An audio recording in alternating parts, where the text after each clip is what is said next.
Thank you for being with us for Open Line tonight. It is Beyond the News is my favorite Open Line of all month. Don't tell the other guests that, but it is. I like just chatting with my colleagues pretty informally. It's what we do a lot when the news is not on. We really do have a good time together. I know your passion's outside of this work, but people who are watching only really get to see you do the news. What else do you like to do? So clearly I love my kids. Absolutely. I mean, that's number one. Being out with my boys, being outside with them is number one.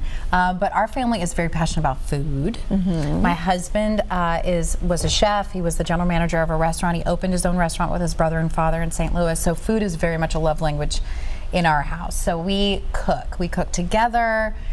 We like to experiment with food together. You plan your foods out every week? We plan our foods out. We cook all of it to survive with 2 kids. We plan all of our dinners. I had honey sriracha chicken meatballs tonight. Oh, yum. That sounds really good. Yeah, with some carrots and some spaghetti squash. Was pretty delicious.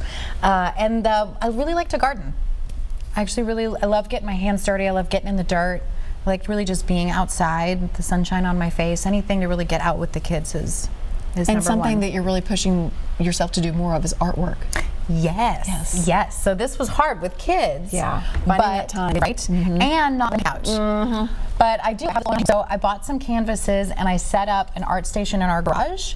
I glued potato chip clips to the wall in the garage so my son can sit next to me. It's not very sophisticated. We have like our foldy chairs with the cup holders. But this way, you know, if he gets some watercolor on the wall in the garage, it's no big deal. But we'll sit down together and we can paint and just kind of experiment and just have some fun and get creative. The artsy fartsy side of me just loves to get dirty. Just get something out. Yeah, to make food, to make art, to garden. I think planting's my favorite because someone said it's believing in a tomorrow. I like that. Yeah, it's true. You tend to your plants and just, you know, getting greedy with the boys. I like it. Okay. We got Leroy on the line, probably our last caller of the night. Yeah, probably so. Hey, Leroy, go ahead. Yes, good evening, ladies. How are y'all doing this afternoon? Good. Just want to thank both of y'all for what y'all bring to the Nashville area. I really look forward to watching y'all daily. I want to throw you a curveball. I so miss Steve Hayswip and Amy Watson of the morning. They were like so funny on the morning show, and I really miss them. But thank both of y'all for everything y'all do, and y'all have a great evening. Oh, thank you, Leroy. And Amy is still there. I want to just point that out. But I know what you're saying about Steve and Amy as a team. They were fantastic. And Steve is just the best. Such a joyful person. I know he's doing great. He sleeps a lot more now. So rested. He does look really rested. I'm a little jealous. If you don't follow him on Facebook, he looks like a very rested soul. That morning shift is hard. We both have worked it for extended periods. I did it for 10 years. You did it for... I did it for 5 years, and it's hard when you get up at midnight and you've got your makeup on and you're ready to go at 2, 3 o'clock in the morning. It's just living on a different side of the world. It is. And your body really doesn't get used to it. I had a meteorologist who did it for 30 years tell me, and it sounds so, oh, well, it was me, but it's true. You just get used to functioning tired. Yeah.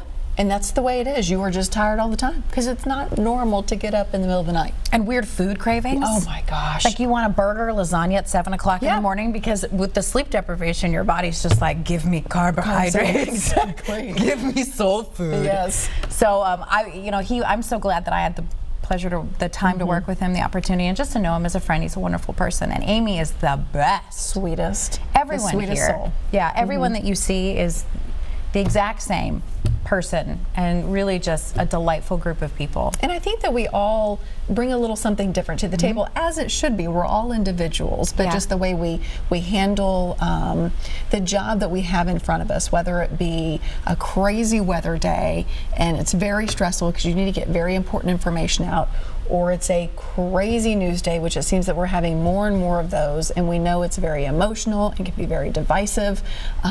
We all just approach it differently, and I think that's what makes us the best team. I do too. And there's a real sense of caring if you never get a chance to really meet, because so much of live news is listening, because things are happening very quickly. You know, we have inner ear devices, so we've got people talking in our ear and you're getting the information. You got to make sure the information is right before you can share it. And so there's a real sense of teamwork. Yes. And just a passion that we all, as different as we are, have a real shared commitment to getting it right and just being grateful for the chance to do it. On that note, I do want to ask you, what's your biggest pet peeve, whether it's on job pet peeve or just in life? Oh gosh. Polar vortex? Can that be a pet peeve? You're such a nerd. Yes. No, I would say, you know, because sometimes I think people hear weather phrases and they, you know, they demonstrify it. Right. It's like it's coming to get me, like it's Godzilla, and that I think can give people a false sense of fear and or a false sense of safety. You know, and it's our job to always humble ourselves. I think a better answer to this would be arrogance. Arrogance within the meteorological community, and just with the folks that we work with, whether it be emergency managers, like we have to humble ourselves to get the message out there, and that means finding new ways to say it, to reach people, and I think that requires a constant humility. And sometimes when you get around people that, like scientists, I feel like they can just, you know, like they don't want to admit that they don't know something. Right. No, we all didn't know something. We all learned it. Sure. So we have to have an environment where we can ask questions and we can be better as a team. I like that approach. Fair? Okay, absolutely, it's fair. We're coming right back. Stay with us.